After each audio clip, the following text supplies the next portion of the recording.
విఘ్నేశ్వర నమస్కారాన్ని ఎప్పుడు చెప్పినా ఏదో ఒక్కసారి అని వాడరు. అందుకే శంకర భగవత్పాదులు కూడా ఈ శ్లోకాన్ని ప్రారంభం చేసేటప్పుడు సదా బాల రూపాపి విఘ్నద్రిహంత్రి అని మొదలుపెట్టారు. సదా ఎప్పుడూ నమస్కరించవలసిన వాడెవరు అంటే విఘ్నేశ్వరుడు. ఎప్పుడో ఒకసారి కాలసలు అస్తమానం ఓసారి ఆయన్ని తేల్చుకుని నమస్కారం చేస్తూ ఉన్నారు. అందుకే గణపతి అయ్యారు. గ అంటే కదలిక. మన కదలికలన్నీ క్షేమంగా ఉండేటట్టు చూడగలిగినటువంటి వాడు ఎవరు అంటే ఆయన. అటువంటి గణపతిని, విఘ్నేశ్వర ముఖం ఉన్నవాణ్ణి తప్పకుండా నమస్కారం చెయ్యాలి. అది ఆ శ్లోకం యొక్క విశేషం. అయితే నేను మీకు ఒక్క విషయాన్ని ఇవాళ ప్రత్యేకంగా చెప్పాలి అని అనుకుంటున్నాను. శమంతకోపాఖ్యానము అని చెప్పి ఒక కథ వింటూ ఉంటాం. మనకి లోకంలో ఏదైనా ఒక వ్రతం చేశామనుకోండి, ఏ వ్రతమైన ఋషి ప్రోక్తం. ఆ వ్రతం ఎలా చెయ్యాలో ఋషి చెప్తాడు. వ్రతానికి కల్పం అంటారు. అందులో ఏ కథ చదువుకోవాలో కూడా ఋషి చెప్తాడు. ఆ కథని చదువుకుంటూ ఉంటాం. ఏదో శ్రావణ శుక్రవారం వచ్చిందనుకోండి, వరలక్ష్మీ వ్రతం కథ, చారుమతి కథ అని చదువుకుంటాం. అన్నవరం సత్యనారాయణ స్వామి వారి వ్రతం చేశామనుకోండి, 5 కథలు ఉంటాయి. ఆ 5 కథలు చదువుకుంటూ ఉంటాం. అలాగే ఏదో కాత్యాయని వ్రతం చేశామనుకోండి, దానికి సంబంధించిన కథ. ప్రతిదానికి ఒక కథ ఉంటుంది. ఆ కథలో అసలు ఆ పూజ ఎవరు చేశారు, ఎలా చేశారు, దానివల్ల ఏ ఫలితాలు వచ్చాయి అన్నీ చెప్తారు. ఒక్క విఘ్నేశ్వరుడికి సంబంధించినటువంటి కథ మాత్రం కేవలముగా అదేదో ఎలా చెయ్యాలో తెలుసుకోవడానికి కాదు, అదొక పరమాద్భుతమైనటువంటి విశేషంతో ఉంటుంది. మిగిలినటువంటి ఏ వ్రతానికి లేనటువంటి అద్భుతమైన విశేషాలతో కూడుకున్న కథ ఒక్క వినాయక వ్రత కల్పానికే ఉంది. అయితే దురదృష్టం ఏమిటంటే, ఇవాళ చిన్న చిన్న పుస్తకాల్లో మనం ఏది వినాయక వ్రత కల్పంలో ఉన్నటువంటి కథ అని చదువుతున్నామో ఆ కథ సమగ్రమైనటువంటి రూపంతో లేదు. అసలు వినాయక వ్రతంలో చదువుకోవలసినటువంటి కథని పరాశర మహర్షి విష్ణు పురాణంలో ఇచ్చారు. వ్యాస భగవానుడు స్కాంద పురాణంలో ఇచ్చాడు. మీరు ఎట్లాగూ వినాయక వ్రతం చేయబోతున్నారు కాబట్టి ఒక్కసారి వినాయక వ్రత కథని విన్నారనుకోండి, అసలు కథ ఏది, ఎలా చదవాలి అన్నది మీకు అర్థమవుతుంది. దాని కొరకు మీకు నేను ఇవాళ ప్రత్యేకంగా ఈ విషయాన్ని చెప్పబోతున్నాను. ఒకప్పుడు యదువంశంలో నిఘ్నుడు అనబడేటటువంటి రాజు ఉండేవాడు. ఆ నిఘ్నుడు అనేటటువంటి రాజుకి 2 కుమారులు. పెద్దవాడి పేరు సత్రాజిత్తు, రెండవ వాడి పేరు ప్రసేనుడు. ఈ సత్రాజిత్తు సూర్య భగవానుణ్ణి ఆరాధించేవాడు. ఒక రోజున సూర్య భగవానుడి గురించి ఆరాధన చేసి నమస్కారం చేశాడు. అనుగ్రహించి సూర్య భగవానుడు ఎదురుగుండా ప్రత్యక్షమయ్యాడు. అసలు సూర్యుడే వెలిగిపోతుంటాడు. ఆయన వెలుగుకు తోడు ఆయన మెడలో శమంతకమణి ఉంది. అది మరింత దిదీప్యమానంగా వెలిగిపోతుంది. ఈ చూసినటువంటి ఆ సత్రాజిత్ అన్నాడు, నాకు ఆ శమంతకమణిని ఇమ్మని అడిగాడు. అడిగితే సూర్యనారాయణమూర్తి అన్నారు, నాకు అభ్యంతరం లేదు, నీకు ఇస్తాను. కానీ ఈ మణి విషయంలో ఒక జాగ్రత్త తీసుకోవాలి. ఇది బాహ్యమునందు ఆంతరమునందు శౌచంతో ఉన్నవాళ్ళు మాత్రమే ధరించాలి. అంటే బాహ్యంలో అశౌచం ఉండకూడదు. అంటే ఎప్పుడు స్నానం చెయ్యాలో అప్పుడు స్నానం చెయ్యడము, ఎప్పుడు కాళ్ళు కడుక్కోవాలో అప్పుడు కాళ్ళు కడుక్కోవడం, ఆచమనీయం చేయడం చేసిన వాడైతేనే దీన్ని ధరించాలి. 2 ఆంతర శౌచం ఉండాలి. అంటే లోపల అపవిత్రమైనటువంటి భావనతో ఉండకూడదు. ఈ రెండూ లేకుండా ఎవరైనా ఈ మణిని ధరిస్తే ఈ మణి ప్రభావం చేత వాడు చచ్చిపోతాడు. అలా బాహ్యాభ్యంతర శౌచం ఉంటే ఈ మణి రోజుకి 8 బారువుల బంగారం పెడుతుంది. ఈ మణి ఎక్కడుందో అక్కడ అగ్ని సంబంధమైన వాయు సంబంధమైనటువంటి ఉపద్రవములు ఏర్పడవు. అతివృష్టి అనావృష్టి ఇటువంటి బాధలు ఉండవు. అందరూ సంతోషంగా ఉంటారు. జాగ్రత్త సుమా, అడిగామనిస్తున్నాను. ఈ మణిని బాహ్యాభ్యంతర శౌచంతో ధరించమని ఇచ్చాడు. సత్రాజిత్తు దాన్ని మెళ్ళో వేసుకుని ద్వారకా నగరంలో నడిచొస్తున్నాడు. చూశారు పౌరులు. అబ్బా, సూర్యుడే నడిచొస్తున్నాడు అనుకున్నారు. ఆ మణి యొక్క కాంతికి తిన్నగా వెళ్ళి కృష్ణ పరమాత్మకి చెప్పారు. కృష్ణ పరమాత్మకి తెలియనిది ఏముంటుంది? మహానుభావుడు పరిపూర్ణావతారం. ఇంత గొప్ప మణి, రోజుకి 8 బారువుల బంగారం పెట్టే మణి ఎక్కడ ఉందో అక్కడ అగ్ని వాయు సంబంధమైన ఉపద్రవములు లేకుండా, అతివృష్టి అనావృష్టి లేకుండా చూడగలిగినటువంటి మణి కేవలం ఒక వ్యక్తి దగ్గర ఉండడం కన్నా రాజు దగ్గర ఉంటే రాజ్యానికంతటికీ క్షేమం. అందుకని సత్రాజిత్తుని పిలిచి ఆ మణిని మహారాజుకిమ్మని అడిగాడు. వెంటనే సత్రాజిత్ అన్నాడు, ఇది నేను సూర్యనారాయణమూర్తి దగ్గర నా కొరకని పుచ్చుకున్నాను, నేను ఇవ్వనన్నాడు. ఇవ్వనని తిరిగి వెళ్ళిపోతూ మనసులో శంక పెట్టుకున్నాడు. ఈ కృష్ణుడు చిన్నతనం నుంచి దొంగతనాలకు అలవాటు పడ్డవాడు కాబట్టి మణిని దొంగతనం చేసి ఎత్తుకుపోతాడు నా ఇంట్లోంచి. పరిపూర్ణావతారమైనటువంటి కృష్ణ పరమాత్మ మీద నిందావాక్యాలు పలికి మనస్సులో ఆయన మీద అన్యమైన భావన పెట్టుకున్నాడు. లోపల శౌచం పోయింది. తన దగ్గర ఉంటే ప్రమాదం వస్తుందేమో అని తమ్ముడు ప్రసేనుణ్ణి పిలిచి, ఒరే నువ్వు ధరించరా ఈ మణి అని తమ్ముడికి ఇచ్చాడు. ప్రసేనుడు ఆ మణి ధరించాడు. ధరించి ఆయన వేటకి బయలుదేరాడు.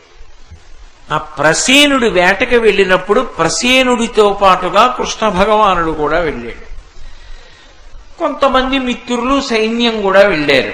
ఆ రోజు సవితి తిథి, భాద్రపద మాసంలో శుక్లపక్షంలో చవితి. చీకటి పడిపోతోంది. ఇక సాయంకాలం అయిపోయింది, చీకటి పడుతోంది. ఆ చీకటి పడుతున్న వేళలో ఈ ప్రసేనుడు వేటాడుతూ ముందుకెళ్ళాడు. కృష్ణుడు ఒక పక్కకెళ్ళాడు, ప్రసేనుడు ఒక పక్కకెళ్ళాడు. ప్రసేనుడికి శరీర శోధన చేసుకోవలసిన అవసరం వచ్చింది. శరీర శోధనము అంటే మూత్ర విసర్జనం చేయవలసి వచ్చింది. అరణ్యంలో పక్కకెళ్ళి మూత్ర విసర్జన చేశాడు. మూత్ర విసర్జన చేస్తే వెంటనే కాళ్ళు కడుక్కుని ఆచమనం చేయాలి. ఆయన కాళ్ళు కడుక్కోలేదు, ఆచమనం చేయలేదు. చేయకుండా మణిని మెడలోనే ఉంచుకుని గుర్రం ఎక్కి ముందుకెళ్ళాడు. ఎప్పుడైతే శౌచం లేదో వెంటనే ఆ మణి చంపేస్తుంది కదా. సింహం ఒకటి వచ్చి ప్రసేనుడి మీదకి దూకి ప్రసేనుడిని చంపేసింది, గుర్రాన్ని చంపేసింది, మణిని నోట కరుచుకుని వెళ్ళిపోతుంది. సింహం ఆ మణిని నోట కరుచుకుని వెడుతుంటే అది చీకట్లో మంచి కాంతివంతంగా ఉంది. ఇదేదో తినేటటువంటి పదార్థం అనుకుని ఒక భల్లూకం వచ్చి సింహాన్ని చంపేసింది. అంటే భల్లూకం ఎంత బలం కలిగిందో చూడండి. అది జాంబవంతుడు. చంపి తన పిల్లవాడికి ఆట వస్తువుగా తీసుకెళ్లి గుహలోకి ప్రవేశించి పిల్లవాడు పడుకున్నటువంటి ఉయ్యాల మీద కట్టినటువంటి తాటికి శమంతకమణిని కట్టి ఆ పిల్లవాడు అది చూస్తూ ఆడుకుంటుంటే ఉయ్యాల ఊపమని తన కూతురు నిండు యవ్వనంలో ఉంది, ఆమె జాంబవతి. జాంబవతిని ఉయ్యాల ఊపమని అక్కడ పెట్టి జాంబవంతుడు లోపలికి వెళ్ళిపోయాడు. చీకటి పడిపోయింది, ప్రసేనుడు కనపడలేదు. చీకట్లో అరణ్యంలో ఎక్కడ వెతుకుతారు? రేపు ఉదయం వెతుకుదామని వెళ్ళిపోయాడు. ప్రసేనుడు ఇంటికి రాలేదు. సత్రాజిత్ అన్నాడు, ఇద్దరూ కలిసి వేటకెళ్లారు. నా తమ్ముడి మెడలో శమంతకమణి ఉంది. ఆ మణిని అపహరించడం కోసమని కృష్ణుడు బహుశః ప్రసేనుడికి ఏదో ఆపద కల్పించి మణిని తస్కరించాడన్నాడు. ఇప్పుడు ప్రసేనుడు కనపడితే తప్ప తన మీద వచ్చిన నింద బోదు. అందుకని మరునాడు కృష్ణుడు మళ్లీ తన మిత్రులందరినీ తీసుకుని ప్రసేనుణ్ణి వెతుకుతూ అరణ్యంలోకి వెళ్ళాడు. తీరా కొంత దూరం వెళ్ళేటప్పటికి ప్రసేనుడి కళేబరం ఉంది, గుర్రం యొక్క కళేబరం ఉంది, మణి మాత్రం లేదు. ఆయన అన్నాడు, ఇదిగో ఇక్కడ సింహపు అడుగుజాడలున్నాయి అంటే సింహం చంపేసింది ప్రసేనుణ్ణి, సింహం చంపేసింది గుర్రాన్ని, మణిని పట్టుకుపోయి ఉంటుందన్నాడు. అంటే చుట్టూ ఉన్న వాళ్ళు అన్నారు, నువ్వు ఇలాంటి నాటకాలు ఆడకు కృష్ణ, రాత్రి నువ్వు ప్రసేనుణ్ణి కత్తి పెట్టి పొడిచి చంపేసి గుర్రాన్ని చంపేసి మణి పట్టుకుపోయావు. రాత్రి 2 శవాలు పడున్నాయి అడవిలో, సింహం వచ్చింది, ప్రసేనుణ్ణి పీక్కుతింది, గుర్రాన్ని పీక్కుతింది. మణి సింహానికి ఎందుకు? మాంసం తింటుంది కానీ. మరి 2 శవాలు ఉన్నప్పుడు మణి ఎందుకు లేదు? నువ్వే వాళ్ళిద్దరినీ చంపేశావు, సింహం వచ్చి తింది, అందుకు సింహం అడుగుజాడలు ఉన్నాయి, మణి నీ దగ్గరే ఉందన్నారు. అయ్య బాబోయ్, ఇంత పనిందొచ్చిందేమిటి? చెప్పవలసిన ప్రసేనుడు చచ్చిపోయాడు. ఇప్పుడు నేను ఏదో చేస్తే తప్ప ఈ ఆపదలోంచి బయటికి రానని సింహం ఎక్కడికి వెళ్ళిందో వెతుక్కుంటూ సింహపు అడుగుజాడలు పట్టుకుని కృష్ణుడు వెళ్ళాడు. కొంత దూరం వెళ్ళిన తర్వాత సింహం యొక్క కళేబరం కనపడింది, సింహం చచ్చిపోయింది. మరి సింహాన్ని ఎవరు చంపారని చూశాడు, భల్లూకం యొక్క అడుగుజాడలు కనబడ్డాయి, భల్లూకం అడుగుజాడలు పట్టుకుని వెళ్ళాడు. వెళ్ళేటప్పటికి ఒక పెద్ద గుహలోకి వెళ్ళింది, ఆ గుహలోకి వెళ్ళాడు. తన శరీరపు కాంతి ఆయనకి దీపంలా ఆధారమైంది. లోపలికెళ్ళి చూశాడు, ఒక ఉయ్యాలలో ఒక పిల్లవాడు పడుకున్నాడు, జాంబవంతుడి కొడుకు, అతని పేరు సుకుమారుడు. ఆ పిల్లవాడు పడుకున్నాడు, దాని మీద శమంతకమణి కట్టారు. అక్కడ యవ్వనంలో ఒక పిల్లుంది, జాంబవంతుడి కూతురు జాంబవతి, ఆమె ఉయ్యాల ఊపుతోంది తమ్ముడిది. ఉయ్యాల ఊపుతూ ఇలా తలెత్తి చూసేటప్పటికి కృష్ణుణ్ణి చూసింది. ముగ్ధమోహనాకారంతో ఉన్నాడు. ఆయన్ని చూడగానే ఆ పిల్ల వశపడింది. ఎలాగైనా ఆయనకి భార్య కావాలనుకుంది. కానీ గట్టిగా చప్పుడు చేస్తే తండ్రి వస్తాడు, తండ్రి మహాబలవంతుడు. ఈయన చూస్తే ఇంత సుకుమారంగా ఉన్నాడు, నా తండ్రి ఈయన్ని చంపేస్తాడేమో, బహుశా ఈయన మణి కోసం వచ్చి ఉంటాడని గబుక్కుని మాట్లాడతాడేమో, మాట్లాడితే తండ్రి వచ్చి చంపేస్తాడు అని చెప్పి అడగకుండానే ఆ మణి ఎక్కడికి ఎలా వచ్చిందో చెప్పడానికి పిల్లవాణ్ణి ఊయల ఊపి లాలి పాడుతున్నట్టు ఓ శ్లోకం చెప్పింది. సింహ ప్రసేనమవధీః సింహో జాంబవతాహతః సుకుమారకమారోధీః తవ హ్యేషా శమంతకః అంది. సింహం ప్రసేనుణ్ణి చంపేసింది, సింహాన్ని జాంబవంతుడు చంపేశాడు. ఈ శమంతకమణిని జాంబవంతుడు తెచ్చి ఇదిగో తన కొడుక్కి ఇచ్చాడు, నేను ఆయన కూతుర్ని. ఓ పిల్లాడా సుకుమారా, ఈ మణి నీకే లేరా అంటూ ఊయల ఊపుతోంది, పైకి ఊయల ఊపుతోంది. కథ కృష్ణుడికి చెప్పింది. కృష్ణుడు విన్నాడు, ఓహో జాంబవంతుడు పట్టుకొచ్చాడనమాట మణిని. లోపలికెళ్ళి స్వతంత్రంగా మణిని తీసుకున్నాడు. మరి పట్టుకెళ్ళిపోయి ఇచ్చేయాలి కదా. అది ముట్టుకోగానే జాంబవంతుడు వచ్చాడు. ఎవర్రా నువ్వు మణిని పట్టుకెళ్తున్నావు అన్నారు. ఇద్దరు యుద్ధం మొదలు పెట్టారు. ఇద్దరి మధ్య 21 రోజుల యుద్ధం జరిగింది. జాంబవంతుడికి బలం తగ్గిపోతోంది, కృష్ణుడి బలం పెరిగిపోతోంది. అప్పుడు ఆలోచించాడు, ఓ నేను త్రేతాయుగంలో ఒకప్పుడు రామచంద్రమూర్తి దగ్గర ఉన్న రోజులలో రాముణ్ణి అడిగాను, పుంసాం మోహన రూపాయ పుణ్యశ్లోకాయ మంగళం, మగవాళ్లు మోహించేటట్టుగా ఉండేవాడు రాముడు, రామా నిన్ను కౌగిలించుకోవాలనుంది అని అడిగాను. ఈ అవతారంలో నీ కోరిక తీరదు, కృష్ణావతారంలో వచ్చే యుగంలో ద్వాపర యుగంలో నీ కోరిక తీరుస్తానన్నాడు. ఆ రాముడే కృష్ణుడిగా వచ్చాడు. 21 రోజుల మల్ల యుద్ధంలో అనేక మార్లు పట్టుకున్నాడు, కింద పడ్డాడు, మీద పడ్డాం. ఆ స్వామి దివ్య శరీరం నాకు తగిలింది. రాముడే కృష్ణుడిగా వచ్చానని తెలుసుకుని లేచి ఆయన పాదముల మీద పడి స్తోత్రం చేశాడు. చేసి ఈ శమంతకమణిని తీసుకోండి ఇచ్చేసి, దీనితో పాటుగా ఇదిగో నా కుమార్తె జాంబవతిని కూడా పరిణయం చేసుకోండి అని జాంబవతిని శ్రీకృష్ణ భగవానుడికి ఇచ్చి వివాహం చేశాడు. అంతేకాని ఊయలలో పడుకున్న చంటి పిల్ల కాదు జాంబవతి. చంటి పిల్లని పిల్లలా చేసుకుంటాడు కృష్ణుడు. యవ్వనంలో ఉన్న పిల్ల జాంబవతిని ఇచ్చి పెళ్లి చేశాడు. ఈ జాంబవతిని శమంతకమణిని తీసుకుని కృష్ణుడు తిన్నగా ద్వారకా నగరానికి వెళ్ళి, అది సత్రాజిత్తుది కాబట్టి శమంతకమణిని సత్రాజిత్తుకి ఇచ్చేశాడు. నాయనా, నేను ఎత్తుకుపోలేదు, నీ తమ్ముడు ప్రసేనుడు బాహ్య శౌచం పోతే సింహం చంపింది, సింహాన్నేమో జాంబవంతుడు చంపాడు, జాంబవంతుడు గుహలో పెట్టాడు, నేను వెళ్ళి పట్టుకొచ్చాను, ఇదిగో వాళ్ళ పిల్లనిచ్చి పెళ్లి చేశాడు, నీ మణి నువ్వు పట్టుకుపో అన్నాడు. చాలా సిగ్గుపడిపోయాడు సత్రాజిత్తు. అయ్యయ్యయ్యయ్యో, ఈ మణి వచ్చినప్పటి నుంచి కృష్ణుడిని నిందలేశాను, నా తప్పైపోయింది కృష్ణ.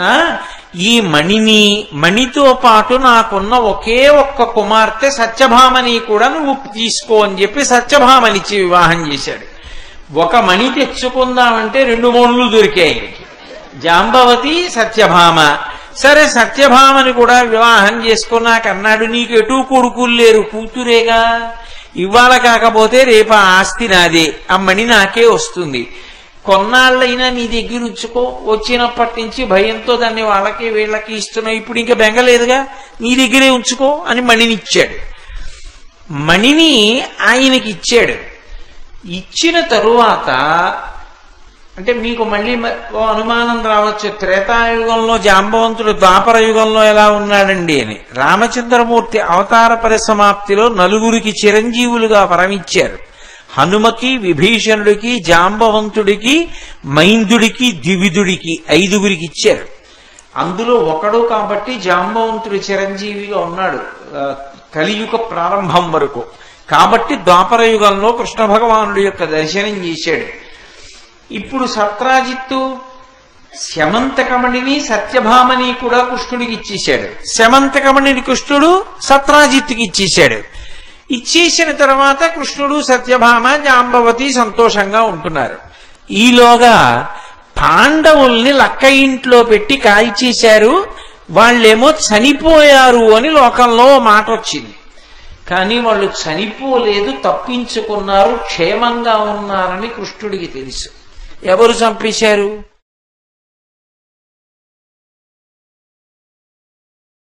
BCS channel. మా ఛానల్ ని లైక్ చేయండి మరియు సబ్స్క్రైబ్ చేయండి. పక్కనే ఉన్న బెల్ బటన్ పై క్లిక్ చేయండి. ఈ వీడియో మీకు నచ్చితే షేర్ చేయండి. https://www.youtube.com/@bcs1920